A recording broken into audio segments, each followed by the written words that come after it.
nk'uko amakuru dukesha ikinyamakuru Fan Club abitangaza aravuga ko umuyobozi mu ishyirahamwe ry'umupira w'amaguru mu Rwanda Ferwafa akurikiranyweho gukoresha Miss imibonano mpuzabitsina ku gahato ku birebana n'aya makuru. Ninde wakoreshejwe imibonano mpuzabitsina ku gahato, wayimukoresheje ninde, byose akaba aribyo tugiye kurebera hamwe muri iyi nkuru ku buryo burambuye. Jya munsi iyo video yawe hepfo gato mu ruhande rw'iburyo ukore kuri subscribe ndetse unanyeganyeza akazogera kugira ngo ujye uwa mbere mu kuba wabona inkuru zacu zibonere ku gihe mu gihe tumaze kuzitegura ndetse no kuzitunganya mu buryo bugezweho gatanu kuri gatanu mu karere k'ibiyaga bigari ku mugabane wa Afurika ndetse no hakurya y'umugabane wa Afurika. Mwese mukomeze kugira umunsi mwiza ndetse munakomeze kugira ibihe byiza aho muherereye hose. Dutangira n'iyi nkuru ku buryo burambuye. Ni amakuru avuga ko Directeur Technique w'ishyirahamwe ry'umupira w'amaguru mu Rwanda akaba yitwa Hussein Habimana amaze ibyumweru bibiri ari mu maboko y'ubutabera aho akurikiranyweho ibyaha byo gukoresha imibonano mpuzabitsina ku gahato umwe mu bakobwa bahataniraga ikamba rya Miss Rwanda 2020.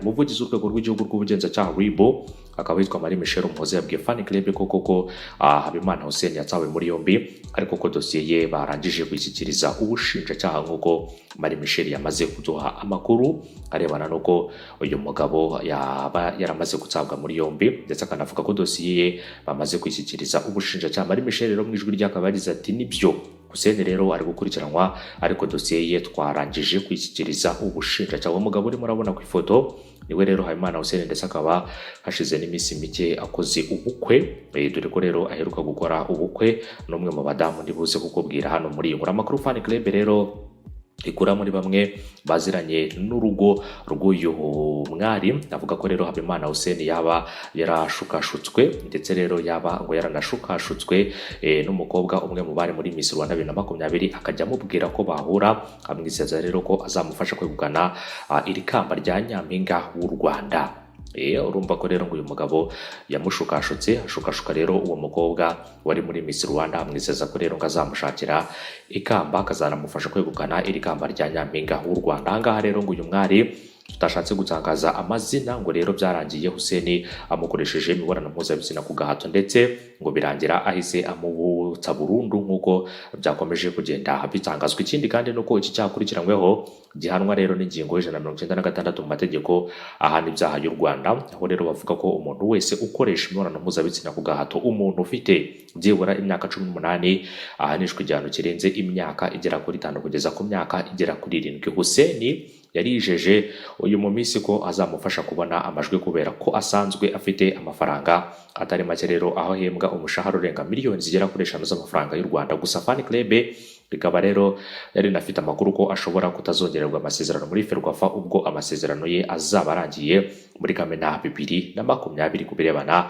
n'uyu Habimana Hussein. Habimana Hussein rero ntabwo ari mushya mu Miss kuko yaherukaga gushakana na Miss Shimwa Gerda. Uyu nguyu rero akaba yaregukanye ikamba rya Miss Heritage mu irushanwa rya Nyampinga w'u Rwanda mu mwaka w'2017. Miss Shimwa Gerda niwe rero baherutse kuba bashyingiranywa ni mu bukwe rero bwabereye muri Kigali Convention Center ku cyumweru cyo ku itariki ya 22 Ukuboza 2019. Akaba aribwo ubu bukwe bwabaye bwitabirwa n'abatari bake yaba bakora mu ishyirahamwe ry'umupira w'amaguru mu Rwanda ndetse n'abandi benshi batandukanye mu nshuti zabo ndetse n'abandi babanye n'uyu mukobwa Shimwa Gerda ndetse na Habimana Hussein bamwe mu bamuzi ndetse n'ishuti zabo. Nyuma rero Habimana Hussein Directeur Technique wa Ferwafa utaravuzweho rumwe. Nta gihe rero gishize Fan Club imenya amakuru ko haba hari rero uburiganya bwabayeho mu irushanwa ry'abana ryasojwe muri Kamena 2019 aho Hussein Habimana yaba yarabigizemo uruhare. Gahunda y'imikino y'abana yari igamije gutoranya abeza bazajyanwa rero mu masantere atandukanye mu gihe abandi bashyizwe mu ikipe y'igihugu yagombaga kwerekeza mu mikino ya Sekafa irimo rero itoranwa ryabereye rikaba cyangwa se ngiri itoranwa rikaba ryarabereye rikaba rero ryatangiye abana ari 250 bagenda bajonjorwa kugeza rero bageze ku bana 30 bahise banakora umwiherero banahabwa umutoza Yves Rwasamanzi nyuma ya. Ariko rero ahangaha amakuru dukesha ikinyamakuru Fan Club nk'uko akomeza kugenda bitangaza nuko Fan Club ngo yatangarijwe ko muri bamwe mu bana rero nuko baje kumenya ko rero ku mafaranga y'amatike bari bagenewe bahawe make kuri cyangwa se bahawe make kuri yo, dore ko rero buri mwana Ferwafa yari yamugeneye ibihumbi 10 ariko rero bakisanga bahawe agera ku bihumbi 6. Ahangaha rero ngo ibingibi byakozwe n'abari bashinzwe kubitaho bahagarariwe na Directeur Technique wa Ferwafa ariwe Habimana Hussein. Uyu nguyu turimo turavuga wari uri aho ngaho i Rubavu aho ibi byabereye, cyane cyane dore ko rero aba bana baje gusangizwa amafaranga ariko bakaza kuba amafaranga atari yateguwe cyangwa se bakaba amafaranga atandukanye nayo bari babagenewe. Umwe rero mu bo twaganiriye bo muri Ferwafa utarashatse ko tutangaza amazina ye, nawe rero akaba yarahamije iyo nkuru ndetse anavuga ko directeur technique wa Ferwafa yarangije rero kwandikirwa ibaruwa yo kumusaba ibisobanuro, ngo nibyo rwose byarabaye. Ubu directeur technique yarangije kubibazwa ndetse nta bisobanuro cyangwa se rero ngo natabisobanura neza bishobora rero kurangira asezerewe ku mirimo kubirebana n'uyu mugabo Habimana Hussein yagizwe umuyobozi wa tekinike muri Ferwafa muri Nyakanga 2018, atsinze rero abandi banyarwanda batatu, abandi banyarwanda batanu bari basabye uwo mwanya barimo Mbabazi Ale, hakaza Muhire Hasani, hakaza uyu nguyu rero Muhire wa Hasani wahoze rero atoza Miroplast FC, hakaza Seninga Innocent ubu ngubu utoza hano mu gihugu cy'u Rwanda akaba atoza ikipe ya Musanze, hakaza rero n'umugabo bita Rukundo Eugene no Uwambaze Jean Marie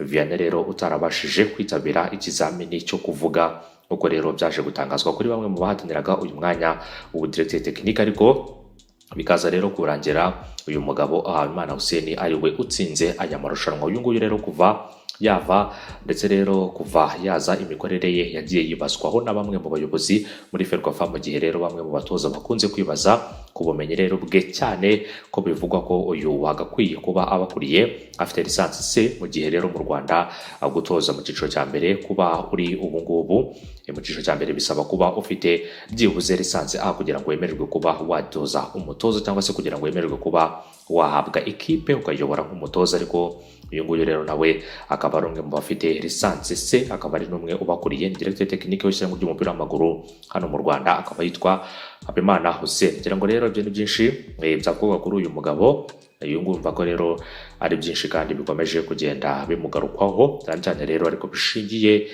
ku byo arimo arakurikiranwaho bijyanye rero no guhohotera umwana w'umukobwa, akamuhohotera ku gahato. Uyu mwana w'umukobwa nawe rero akaba ataraje kurya indimi nyuma y'aho uyu mugabo amwijeje ikamba bikaza kurangira ntaryo amuhaye. Ariko rero ndagira ngo mbanze ngaye abakobwa bacu rwose ndabagaya nivuye inyuma.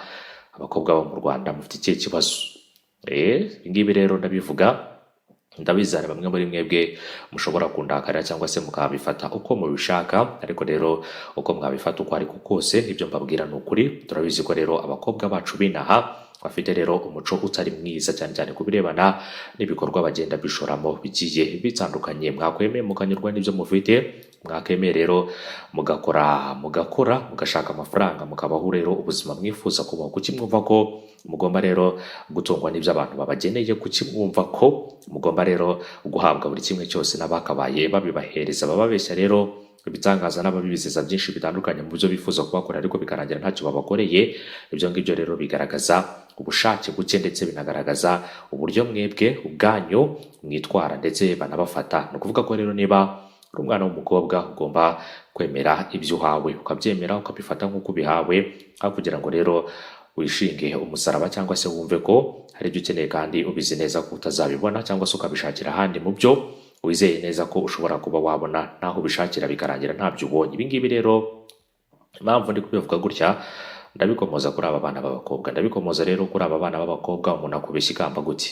Umuntu akubeshya ikamba gute? Akubeshya ko azaguha ikamba biturutse kuki? Ese wowe iyo umuntu akubwiye ko azaguha ikamba, kuki udashishoza ngo umenye rero inshingano ze? Ubundi se kuki wumva ko yagaguhaye ikamba utarikoreye, ukumva ko rero bakabaye baguha ikamba utarikoreye? Niba ukwiye ikamba urarikwiye. Ubwiza bwawe, umuco wawe cyangwa se n'ubwenge bwawe nibyo bagenderaho batanga ikamba. Niba wumva ko bikwiye, jya wiha icyizere kandi wumve ko ibyo byose ugomba kubigeraho. Ariko niba wumva ko hari abagomba kuguhereza iryo kamba, kumva ko rero kuguha ikamba kwabo bigomba gushingira ku kuba mwaryamanye cyangwa se mukaba hari ibyo mwabashije kuba mwageraho kugira ngo baguhe iryo kamba, ibyo wumva ko rero nta kintu na kimwe biba bikumariye, kandi wumve ko nawe ari ikimwaro kuri wowe kubera ko uba ugurishije ibyawe ariko ukabigurisha mu buryo budakwiye. Kuba rero Miss Rwanda ni byiza kuba Miss Rwanda cyangwa se kuba umukobwa uhagarariye abandi mu bwiza n'uburanga, ariko nta nicyo bimaze kuba ibyo byose wabibona ariko ukabikura ku bidafite umumaro, cyangwa se ukaba wabasha kubikura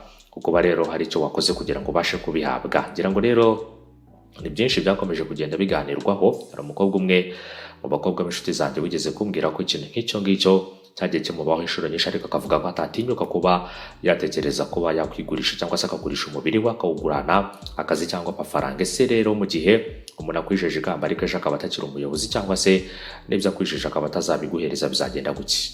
Ese ubundi arambutse akwijeje ikamba hanyuma hakaza kuba ngombwa ko bigaragara ko yakwijeje ikamba kubw'izindi mpamvu zigiye zitandukanye, wowe wakora iki kandi udafite uburenganzira n'ubushobozi bwo kuba wabihindura? Ibyo byose rero mukwiye kubitekereza kandi mugatekereza ibyakabagirira akamaro aho gutekereza kuba mwatekereza ibintu bitabafitiye inyungu ndetse n'umumaro. Kuba rero umuntu ari umuntu birumvikana, no kuba watekereza ko ari byo rero ukwiye kuba wahabwa nk'umuntu nabyo birumvikana, ariko ibyo byose ugomba kubitekereza ukanamenya ko rero ubuzima bwawe ari ubw'agaciro. Njyewe umukobwa nzabona kwitwara gutya afite ibibazo bikomeye cyane.